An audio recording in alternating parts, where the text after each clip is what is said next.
Êxodo 20, verso 12, nessa série de pregações sobre os 10 mandamentos, o discípulo e a vontade de Deus, os 10 mandamentos. Hoje, o quinto mandamento, em que a ordem é: honra a teu pai e a tua mãe. Verso 12, Êxodo 20, verso 12. Honra a teu pai e a tua mãe, para que se prolonguem os teus dias na terra que o Senhor teu Deus te dá. Deus bendito, essa é a tua palavra, essa é a ordem do Senhor. Ministra o nosso coração, por graça, por misericórdia, pois nós te pedimos, ó Deus, em o nome de Jesus. Amém. Conforme mencionei domingo passado, quando da pregação sobre o quarto mandamento, expondo Êxodo, esse texto, capítulo 20, de 8 a 11, tendo Deus libertado o povo de Israel do Egito, mencionei que cerca de 43 dias depois, esse povo estava aos pés do Monte Sinai. E esse povo contemplou parte da glória e da majestade de Deus manifestada ali. E ele disse, ele bradou, olha para o versículo 2 do capítulo 20, eu sou o Senhor teu Deus, que te tirei da terra do Egito, da casa da servidão. E ele também em seguida ordenou: honra a teu pai e a tua mãe, para que se prolonguem os teus dias na terra que o Senhor, teu Deus, te dá. Essa ênfase aqui, irmãos, é porque Deus é o nosso Deus. Ele é o nosso Deus porque nós confiamos nele. E porque pela graça ele se revelou assim para mim, para você.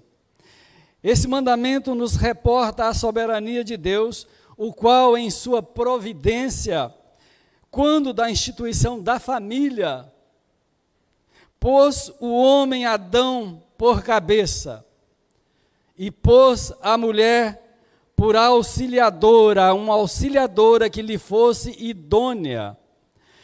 E eu quero, por bem acho, explicar que o termo auxiliadora não deve ser interpretado, você não deve fazer isso, segundo o que esse termo denota na nossa cultura. No livro dos Salmos, por exemplo, há muitos versículos em que o salmista, dirigindo-se a Deus, expressa que ele é o seu auxílio. E a raiz é a mesma, auxílio no sentido de, às vezes, salvação e até de salvador. E é nesse sentido que a mulher foi posta por Deus. Não foi posta conforme esse sentido popular da nossa cultura, ajudante, não é isso. E eu quero exemplificar, irmãos, dizendo que essa auxiliadora, às vezes, se põe ao lado do marido, ou tenta salvá-lo de alguma situação, ou de algum negócio, por exemplo, que ele está na iminência de fechar, e isso aconteceu comigo, eu o fiz, eu não dei ouvidos à minha esposa, e fechei um negócio, e depois deu errado. Deu errado no início, mas Deus, pela graça e pela misericórdia, aquele negócio, aquele bem que eu adquiri, acabou depois sendo bênção. Mas esse negócio poderia ter dado errado. E por quê? Porque não dei ouvidos à minha esposa, que estava agindo ali em sua sensibilidade, para discernir aquilo que às vezes o homem, na sua lógica, não discerne. Outro erro meu, porque eu nem busquei a Deus para fazer aquilo. Isso já tem bastante tempo. O certo é que a esposa foi posta por Deus como auxiliadora do marido. Então, Adão foi posto por autoridade. O primeiro aspecto dos 4 que eu quero destacar, entre os 4, Primeiro, o pai e a mãe sob o princípio bíblico de autoridade, ou seja, os pais foram postos na família sob um princípio de autoridade que Deus mesmo distribuiu em toda a sociedade.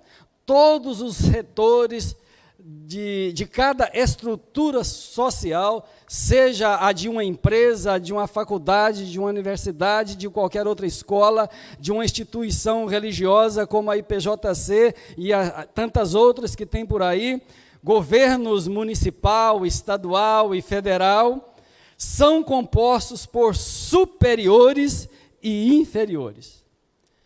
Quem comanda e quem é comandado.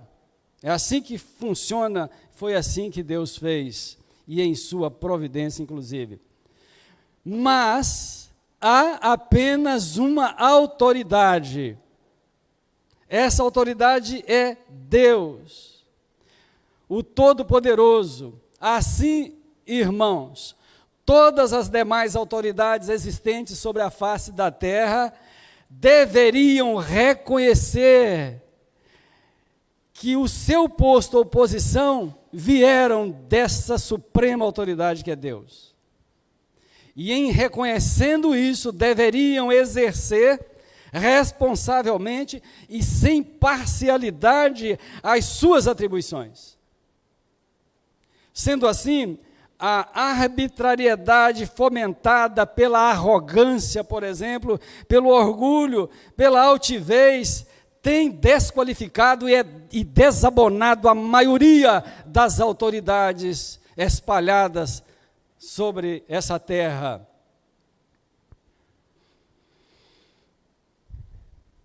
Lembrando Romanos 13:1, as autoridades que existem foram por Deus instituídas. Todos nós, aqui é para mim, é para você, todos nós, indistintamente, estamos sujeitos a várias autoridades. E concomitantemente, em algum momento, em algum grupo, em algum setor, você também é autoridade. Adão foi posto como autoridade sobre sua esposa e sobre seus filhos, Caim, Abel e Sete, posteriormente.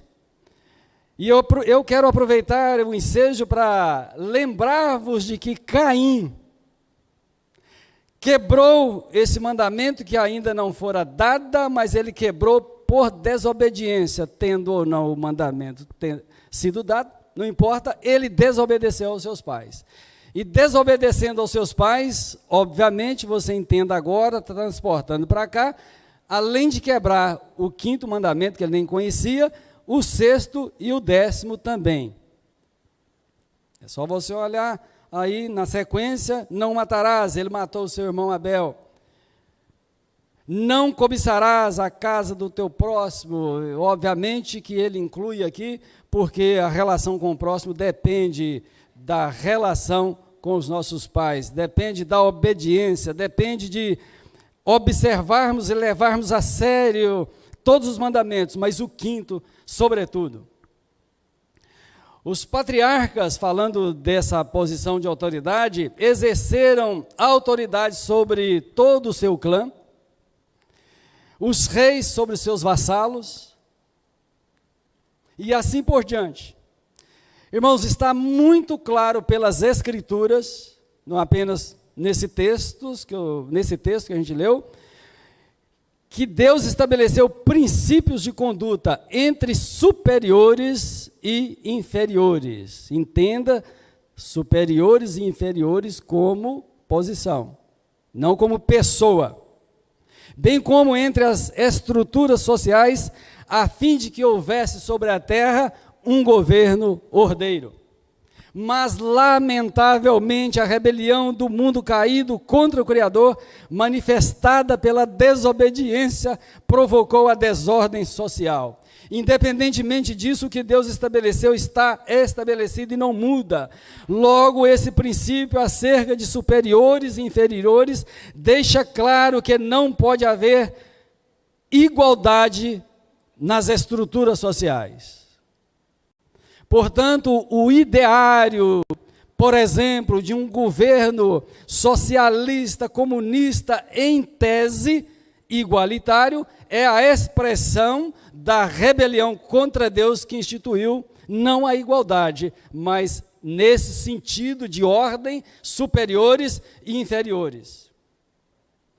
A autoridade do pai e a da mãe segue esse princípio e, por conseguinte, os filhos não são seus iguais. Nesse sentido, vocês são inferiores. Segundo aspecto, nosso contexto histórico contrapõe ao quinto mandamento. Eu achei importante trazer isso como um tópico a ser abordado, porque, irmãos, Jean-Jacques Rousseau, filósofo, político, escritor, viveu no século XVIII e ele concebeu a ideia de que o homem nasce bom e a sociedade o corrompe. 80 anos antes, John Locke, com a sua tese, com a sua teoria da tábula rasa, pregou a ideia, essa tese dele, de que o ser humano nasce como uma tábula rasa, nada tem ali, e a partir das suas experiências, é que essa tábula deixa de ser rasa, ou seja, ela vai sendo preenchida por meio daquilo que a criança vai experimentando. Essas ideias, irmãos, são contrárias às Escrituras. E valho-me delas para refutar a ambos. Nenhum ser humano é bom. Salmo 51, 5 diz: eu nasci em pecado. Eu nasci na iniquidade, e em pecado me concebeu minha mãe. Provérbios 22, 15, lá está escrito: a estultícia está ligada ao coração da criança, mas a vara da correção a afugentará dela. Quanto a Locke, seu postulado nunca passou de mera teoria. Por quê? Porque já desde a concepção, aquela substância que vai tomando forma, e até ser um feto, a partir do 3º mês, e nela vai sendo escrito aquilo, parte daquilo que a mãe, nessa simbiose com esse feto, vai transferido, então essa criança, esse feto vai recebendo, por meio dessa relação simbiótica com sua mãe, parte daquilo que a mãe sente, pensa, vai sendo transferida. E o desenvolvimento humano fala sobre isso, os especialistas da área. E por mencionar essa sociedade tão complicada e tão desrespeitosa para com as autoridades, quero abordar também que, assim como nos dias de Noé, aspas, a maldade do homem se havia multiplicado na terra, fecham-se aspas, Gênesis 6, 5a, nos nossos dias essa maldade campeia. A geração que conta 50 anos ou mais, vivendo agora, tem contemplado terríveis mudanças de comportamento das pessoas, e esse comportamento tem se agravado. Eu estou me referindo a nós que temos mais de 50 anos no sentido comparativo, porque todos nós estamos contemplando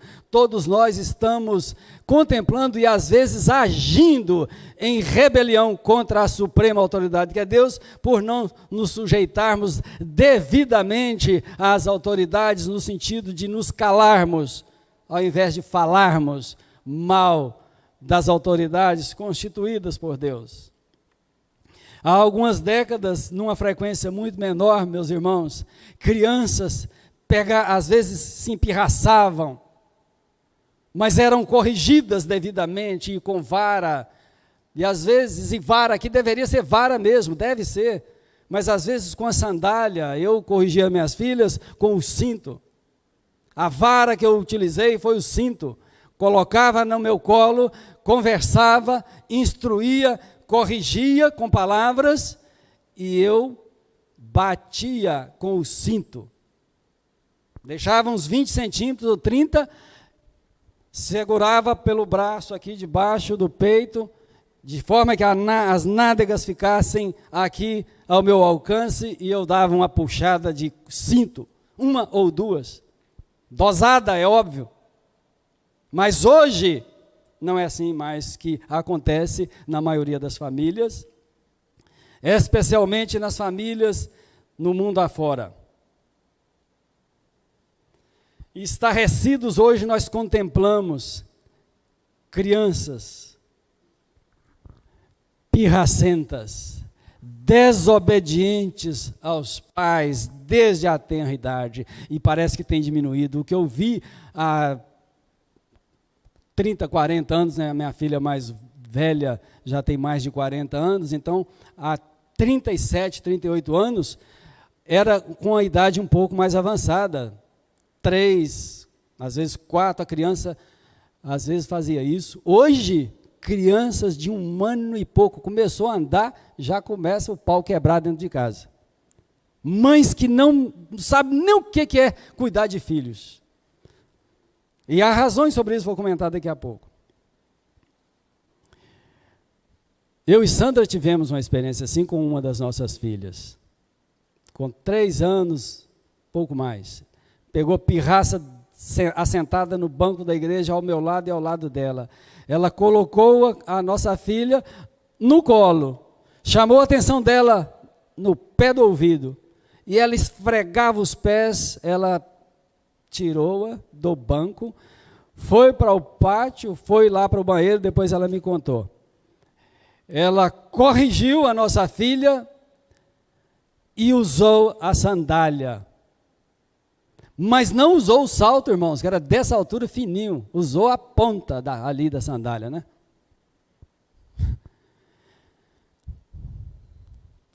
Então, de forma generalizada, contemplamos estarrecidamente essas coisas acontecendo.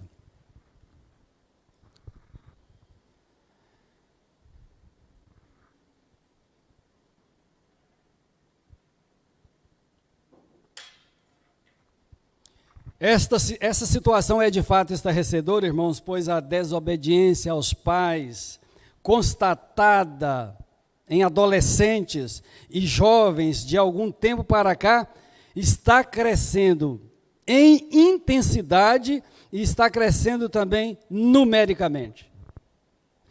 As evidências estão em toda parte, em todo o mundo. Eu resolvi fazer uma pergunta para responder. Por quê que isso tem acontecido e galopadamente? Porque homens e mulheres oriundos de famílias desestruturadas, disfuncionais, famílias cujos cônjuges não temem ao Senhor, prestem atenção nessa sequência que vem desencadeando, essas geram filhos cuja personalidade foi detonada desde o início de sua formação no ventre materno, e especialistas da área da formação do homem, no caso da personalidade, ela acontece desde o ventre e vai até aos 7 anos de idade, em que 80% dessa personalidade estão formados. Irmãos, então prestem atenção, analise isso, crianças vindas desse tipo de família, ou de famílias, e elas posteriormente, já com a personalidade detonada, vivendo num mundo dessa forma, com outros tão iguais como essas, e aí o mundo foi gerando famílias dessa natureza, famílias desse jeito, e aí como que está a sociedade? A sociedade é resultado de tudo isso que vem acontecendo. Mas desde que o mundo é mundo, irmãos, nunca, isso não tem precedência na história. Da forma que está, não há precedentes. E a situação vai se agravar. Porém, vocês que são pais de crianças, podem mudar isso com a graça de Deus, e pela graça de Deus tem mudado aqui nessa igreja, porque com a bênção dele, muitas coisas têm sido feitas. Nós vimos agora aqui várias crianças. E então nós precisamos de pensar nisso.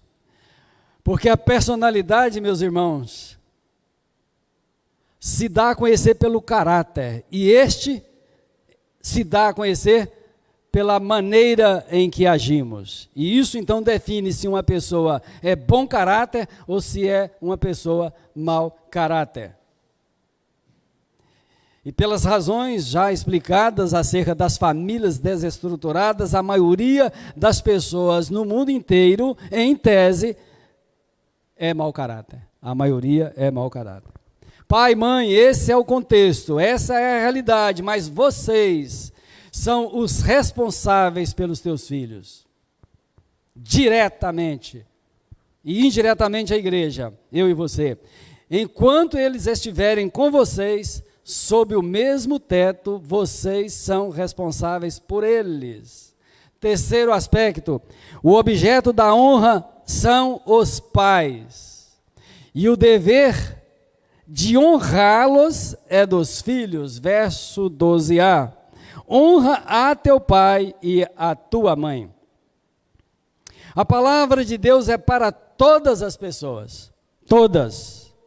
Contudo, para nós, seus filhos, ela é lâmpada para os nossos pés e luz para os nossos caminhos, conforme Salmo 119, verso 105. Assim, diante de Deus, o qual é luz, a sua palavra é para nós o quê? A única regra de fé e prática. Filhos, não desprezem a palavra do Senhor, não desprezem os conselhos de teus pais, não desprezem, deem ouvidos. Em Efésios 6:1 está escrito: filhos, obedecei a vossos pais no Senhor, pois isto é justo. É justo.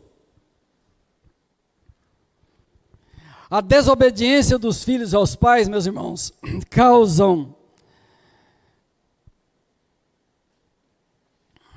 causa funestas consequências, tanto na família à qual pertence, como também na sociedade, onde a família dele, ou dessa criança, ou desses filhos, as famílias estão inseridas. O antropocentrismo, meus irmãos, adentrou o século XXI e ganhou muitos cristãos como adeptos, os quais promoveram e promovem uma desenfreada busca por bênçãos materiais. Essa postura é reflexo também da secularização das nações. Estou colocando aqui essa realidade porque o materialismo e esse humanismo fizeram com que o homem, o ser humano, fosse o centro, mas a maneira ou as maneiras pelas quais deveriam agir para com elas não se alinham com os ensinamentos das Escrituras. E essa secularização, o que seria, o que é? O mundo, por exemplo, ocidental está todo secularizado. Em uma frase, é retirar Deus. Secularização é colocar Deus à parte de. As nações estão secularizadas, colocaram Deus à parte. As estruturas estão aí, mas os princípios das Escrituras, os princípios eternos, não são mencionados, não são nem conhecidos, e, portanto, não há como obedecer a esses princípios. E aí, então, nós estamos vivendo em um mundo que cambaleia como bêbado. Assim nos diz o Senhor por meio de Isaías. Cambaleia como bêbado. E não ficou só nas nações, não. Houve também a secularização do indivíduo. E esses indivíduos, altivos, presunçosos, confiados nos recursos disponíveis para a autorrealização, influenciados também pela substituta da teologia da prosperidade, hoje é até chamada de teologia coaching, passaram a confiar em si mesmo e por isso retiraram também Deus de tudo que diz respeito a eles. Ainda que as gerações mundanas, em sua maioria, não estejam obedecendo aos seus pais, você, filho, você, filha, que não é do mundo, jovens, adolescentes, vocês precisam urgentemente agir com justiça, conforme Efésios 6:1, lemos há pouco, agir com justiça e cada um avaliar o seu relacionamento com os teus pais. E clamar pelo perdão. Perdão de Deus por todas as atitudes que vocês têm tido para com eles. Atitudes que você tem tido para com eles. Não estou na casa de um de vocês para acompanhar nada, mas eu sei que há. Eu fui jovem, fui adolescente, fui criança. Eu sei que há. Depois da minha regeneração, eu não tive mais a oportunidade de procurar meu pai nem minha mãe. Eles já haviam morrido. Mas a minha esposa o fez. E eu estava com ela. Ou seja, viajamos para a casa dos pais e ela teve uma conversa com os pais e fez isso. Pediu perdão. E oraram ali e se abraçaram. A mãe disse, não, minha filha, não, tem sempre não, mas era uma questão dela, e agora é uma questão tua. Porque não basta estar bem hoje, já ter brigado, já ter feito um monte de coisa, e não pedir perdão. É necessário para sermos curados. Por quê, irmãos? Porque atitudes que são comuns para com eles, por exemplo, atitudes incoerentes com a palavra, por exemplo, desonras, desrespeito, atitudes que demonstram desafeto e desprezo à pessoa deles e desprezo à posição de autoridade que ocupam. Isso acontece, irmãos. Um jovem, um adolescente, bate a porta e vira as costas para a mãe ou para o pai, quando estão falando. Espero que isso não aconteça, não tenha acontecido, mas se porventura já aconteceu, alguma coisa já aconteceu, porque ninguém é perfeito. E quanto às imperfeições, elas têm os seus limites. Agora, atitudes dessa natureza que se repetem, vocês precisam pôr fim nisso. E para os pais que têm filhos, por exemplo, tem uma palavra também, que é da parte de Deus para você. Considerando que nós com 50, 60 anos, no meu caso, mais de 60, na minha época de criança, talvez na tua época, com certeza na tua época foi assim. Os nossos pais não tinham muito tato para lidar com as situações. E pode ser que vocês experimentaram isso, em que teu pai, por exemplo, foi exagerado, foi rude e áspero para com você, quando da repreensão, da correção. É possível porque eles aprenderam vivendo com os pais e essa sequência foi acontecendo. O pai daquela geração, os pais daquela geração, produziu, repetiu a mesma conduta para com os filhos, esses absorveram daqueles e também fizeram a mesma coisa, praticaram essa espécie de violência, e era violência mesmo, mas era aquela violência na ignorância. Violência, irmãos, aqui não é no sentido de quebrar o braço de um filho, não é isso não. Às vezes dar uma batida no rosto, né? Pá, no rosto, e a criança rodava e caía para lá. Muitos, talvez, né, alguns de vocês passaram por isso, mas se isso tiver acontecido e ainda estiver marcando a tua vida, perdoe-os. Se tiver a oportunidade de ir ter com eles, vá e faça isso. Conversem, dialoguem ali, e traz à tona essas questões e pedem perdão a eles.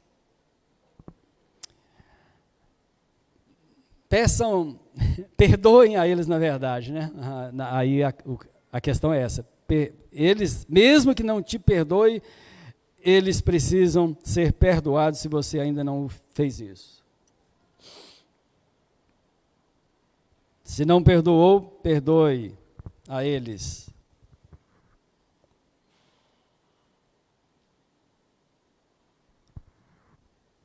Voltando ao texto de Efésios 6:1, obedecer é uma ordem.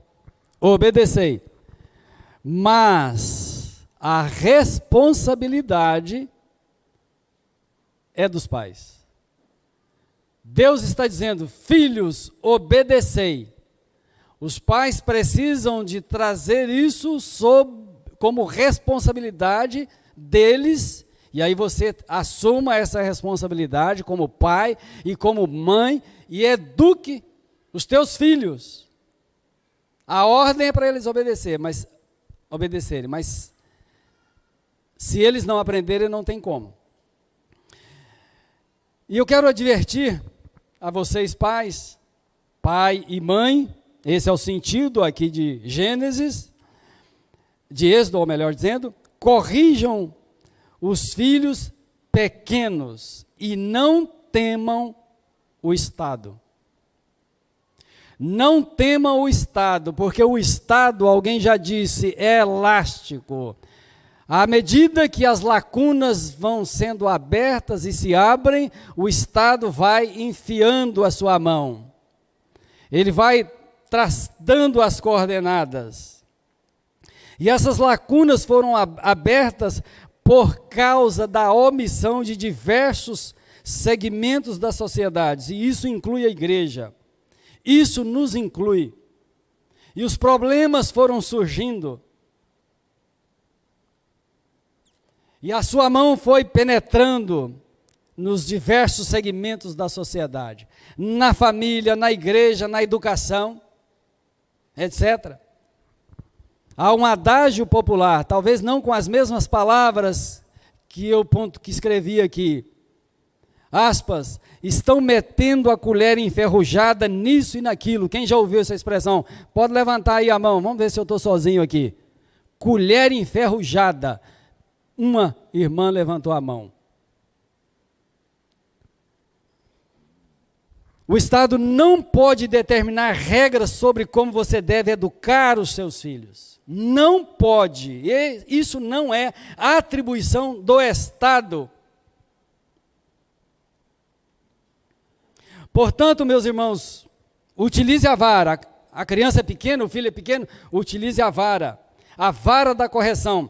Pois quem dá as ordens quanto à disciplina, quanto à correção, não é o Estado.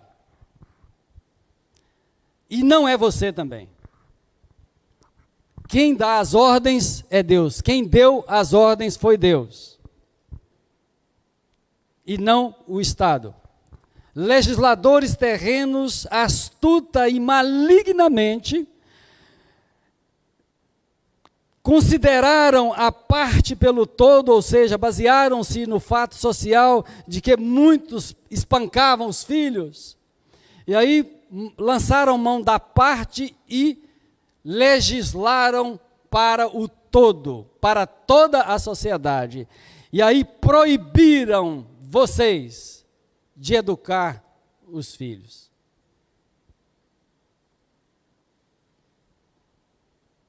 E muitos irmãos,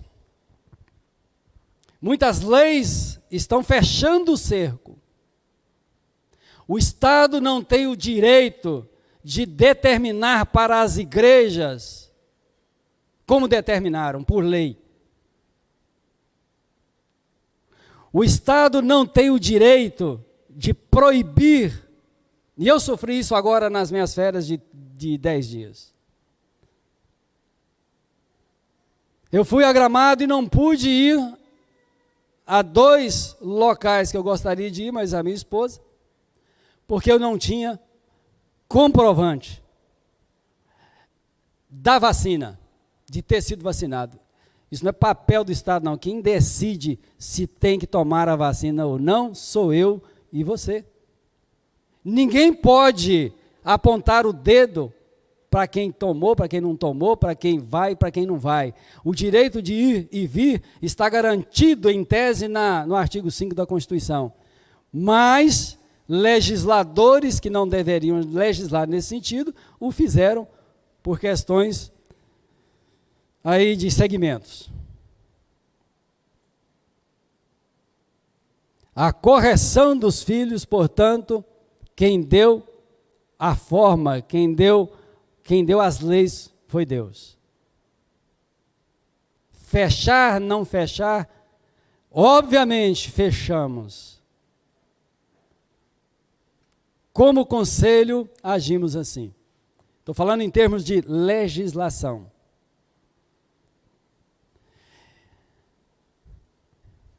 E por que legisladores no mundo ocidental inteiro, principalmente no mundo ocidental, têm agido assim? Irmãos, porque há um plano luciferiano, prestem atenção nisso. Estou falando de teoria da conspiração, não. Há um plano luciferiano de dominação, e para que logrem êxito, o caos social precisa ser promovido. Atentem para isso. O caos social no mundo inteiro precisa ser estabelecido. Mas quem tem as rédeas do governo é Deus. Essa é a intenção e as ações têm sido nesse sentido.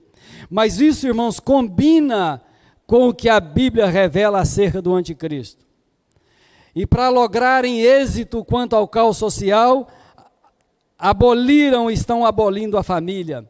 A abolição da família, a abolição da religião são metas dessa elite global que executa principalmente, né, esse plano luciferiano. E por essa razão, irmãos, esses inimigos de Deus e súditos de Satanás nos têm, como crentes, como sendo praga, uma praga. E eles precisam, então, extirpar a família, a religião e nós. Não são poucos os nossos inimigos. O primeiro dele e o pior dele é o diabo. Mas louvado seja Deus, porque nós temos o Senhor por Pai e Ele cuida de nós. E Ele exerce autoridade sobre toda a obra da criação. Irmãos, falar dessas coisas às vezes assusta. Pode ser que você esteja meio assustado, mas pode me procurar depois. Mas eu estou baseando nas Escrituras e baseando na realidade, porque a realidade deve ser interpretada à luz das Escrituras. Essa é a regra. Você quer interpretar a realidade? Interprete-a segundo as Escrituras, e não segundo aquilo que você tem, tudo que você tem na cabeça. Não é por aí. A regra é essa. Em 2 Tessalonicenses 2, verso 9, registra acerca desse iníquo que haverá de se levantar, desse homem da iniquidade, esse governo mundial, que ele se levantará segundo a eficácia de Satanás. E não pensemos nós que as coisas vão acontecendo e que a realidade é compartimentada. Até aqui foi isso, daqui para cá é isso, não é não? A transição, as transições entre um período e outro, nada é estagnado, a história nunca foi assim. Então, a sociedade, a humanidade está sendo preparada, ensaiada para o reino do anticristo. Não ignorem isso. Porque no pulso, na mão ou na testa? Isso tem a ver com as Escrituras ou não? Tem a ver, sim. Este é o mundo no qual você e eu estamos inseridos, no qual a igreja está inserida. E nós temos as nossas responsabilidades. Outro tipo de inimigo bem comum que surge, irmãos, entenda aqui, inimigo ao que Deus propõe. Quanto à disciplina, há muitos opositores, então eu vou chamar de inimigo, não mais de opositores, por meio de falas, né, de frases. Ah, coitadinho, não bata nele. Quantos já ouviram isso? Ah, né? Não bata nele, diria uma pessoa, ou até uma mãe. Ah, ele é inocente, parece até um anjinho, parece um anjinho, diria outra pessoa. Ah, eu tenho dó, mas não está em acordo com as Escrituras. O Supremo Rei, justo juiz e legislador ordena: não retires da criança a disciplina, pois se a fustigares com a vara, não morrerá. Tu a fustigarás com a vara e livrarás a sua alma do inferno. Provérbios 23, 13 e 14. Vara aqui, irmãos, é vara. Vara é vara. Vara não é um discurso, um aconselhamento do pai para com o filho, aconselhando, não, meu filho, não, minha filha, não, vara é vara. Pelo contexto, é só você depois em casa ler, e pelo contexto você vai ter certeza, se não, ainda não o tiver, que vara é vara. Quarto e último ponto, a hora avançou, eu vou abreviar aqui, é sobre a promessa. Há uma promessa nesse mandamento. A importância que esse mandamento ocupa na segunda tábua da lei é a primeira posição. E é o único mandamento com promessa. E a importância que Deus deu a esse mandamento é exatamente pelo fato de dizer respeito a essa relação dos filhos para com os pais. E isso é fundamental, tanto para eles diretamente, como também para os pais. Isso é fundamental, porque essa relação e essa educação, esse jeito de ensinar, essa forma de ensinar os filhos, e eles em aprendendo isso, mediante essa aplicação da disciplina amorosa pelos pais, ela crescerá e terá estrutura para enfrentar as dificuldades que vierem. E como a família, como disse o Rui Barbosa, ele acertadamente disse que a família é a célula máter da sociedade. Mater no latim é mãe. Nos tempos atuais, a mãe virou uma madrasta malvada. Estou me referindo à família, esse núcleo familiar. Essa é a realidade, mas essa realidade pode ser paulatinamente mudada, desde que os pais, eduquem os seus filhos na disciplina e na admoestação do Senhor. A disciplina é a disciplina, conforme já disse, e a admoestação é o encorajamento, é o fortalecimento, é ombrear com os filhos as suas dificuldades, é chorar com eles, por causa do tempo tão difícil que nós vivemos, e jovens e adolescentes, às vezes baratinados aí, atropelados por uma série de ações nesse mundo terrível. Então é papel nosso, e nós precisamos de ajudar, de contribuir, nós como igreja, com os filhos dos irmãos, e cada pai, cada mãe com os seus próprios e também com os da igreja. E nós temos nessa promessa nós temos dois aspectos, né? Está lá em Deuteronômio 5:16, parte B, para que se prolonguem os teus dias. Está falando de longevidade. Nessa promessa, dois aspectos: longevidade, conforme eu li, e a outra está logo em seguida: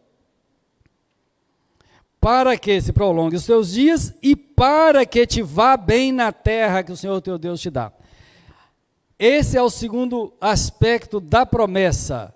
Não vou comentar, não temos muito tempo para isso, mas aqui é tão claro, a promessa é tão clara: para que te vá bem, prosperidade, longevidade, prosperidade segundo as Escrituras e não segundo esses movimentos aí, né, que até mencionei há pouco.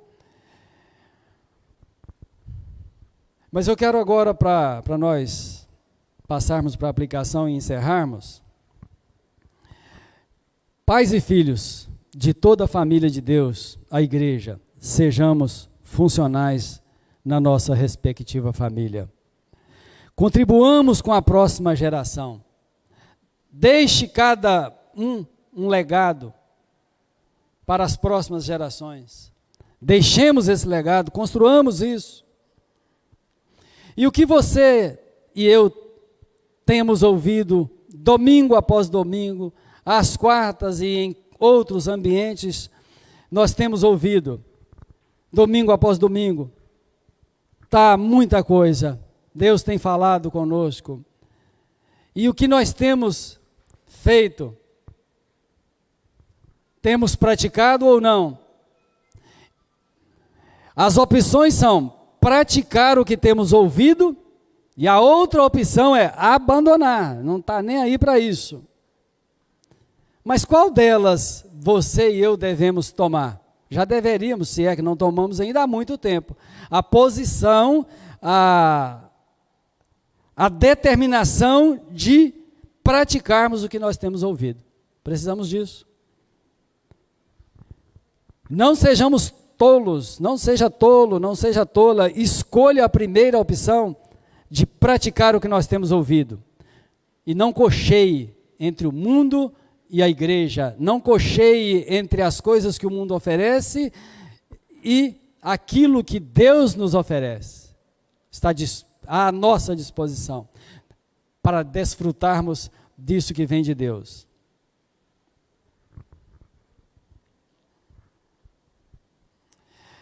Tudo quanto fizerdes, e agora estou lendo o que está em Colossenses 3, 23 a 24a, tudo quanto fizerdes, fazei-o de todo o coração, como para o Senhor e não para homens, cientes de que recebereis do Senhor a recompensa da herança. Essa recompensa da herança, irmãos, em Cristo nos está garantida. Mas além disso, o Senhor graciosamente fez essa promessa para os filhos, para os que honram os pais. Promessa essa já mencionada. Filhos, lembrem-se de dois postulados poderosos. Não há nenhum próximo tão próximo de você, ou de um filho como os seus pais. Não há nenhum próximo, tão próximo dos filhos que um pai e uma mãe. E o segundo é, da relação tua com eles dependem as demais relações ordenadas por Deus, conforme está aí nos outros mandamentos, a partir do 5º. E a aplicação que eu quero fazer aqui, irmão, é uma aplicação exortativa mesmo, de encorajamento, para você tomar posição, você que é filho, você que é filha. E carinhosamente eu quero me dirigir, em particular, aos adolescentes, aos jovens,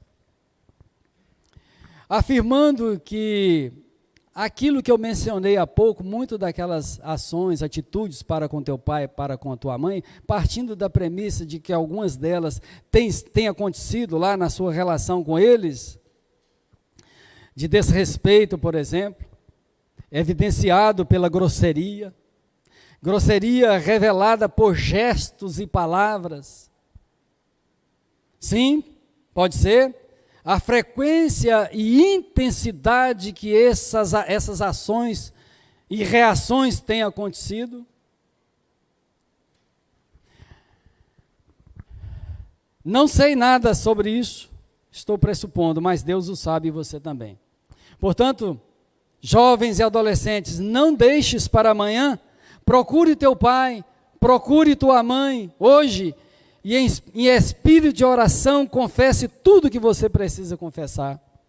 Peça perdão a Deus e a eles, e contando com a graça do Senhor, adote a postura de um filho que reconhece que no seio da família, em relação aos pais, não está na posição de autoridade, mas sim na posição, no sentido aqui de inferior, e não de igual. Mas não pare por aí, fique mais tempo com eles, inicie um processo de amizade com o pai, com a mãe. Inicie, se ainda não aconteceu. Converse com eles. Cuide dos teus pertences. Cuide. Guarde-os nos seus devidos lugares. Não deixe os teus pertences espalhados sobre a casa. Banheiro, sala, sei lá, quarto. Arrume a sua cama ao levantar. Tomada a refeição, lave o teu prato, mas não fique nisso apenas. Lava as demais vasilhas.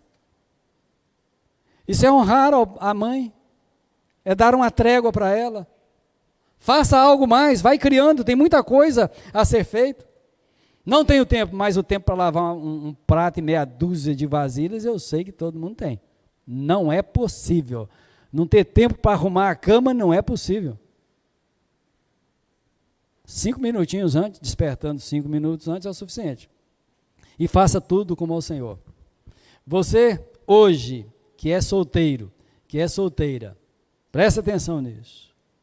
Amanhã você estará casado, estará casada, e fora da casa de teus pais, iniciando uma nova trajetória por um caminho desconhecido, um caminho jamais trilhado antes. As lutas exigirão de você e do seu cônjuge persistência, paciência, resiliência, muito ência aqui, né? Mas é isso mesmo. E quando você tiver um ou mais filhos, aqui é que vem algo que muitos têm sofrido, porque agora arrependidos já é tarde num certo aspecto, né? Sentirás na pele o que a tua mãe já sentiu, o que o teu pai já sentiu, o que eles passaram e às vezes estão passando, sobretudo nesse tempo difícil em que vivemos. Outra coisa, meus queridos adolescentes e jovens, honrem-nos enquanto eles estão vivos, pois amanhã teus pais não estarão entre vocês, não estarão entre nós. Amemos ao Senhor sobre todas as coisas. Amemos ao próximo como a nós mesmos. Essa é a síntese dos 10 mandamentos. Dos primeiros 5, nós devemos amar a Deus sobre todas as coisas. E a síntese da segunda tábua, dos outros 5 mandamentos, do 5º até o 10º, é amarmos ao nosso próximo como a nós mesmos. E que o Senhor tenha misericórdia de nós e que Deus nos corrija a todos quantos precisam ser corrigidos. Quer seja crianças já na fase do entendimento, da razão, e sobretudo adolescentes, jovens, agora tem também a pré-adolescência, criar a adolescência no século XIX, final do século, e agora tem a pré-adolescência. mas o mundo é dinâmico, a sociedade é dinâmica, os contextos vão mudando e a gente entende que precisa, sim, ter um olhar cuidadoso para quem conta ali 12 anos de idade como um pré-adolescente. Adolescentes, os teenagers a partir dos 13 anos. E que Deus, irmãos, pela sua graça e misericórdia, nos abençoe nesse sentido e nos transforme.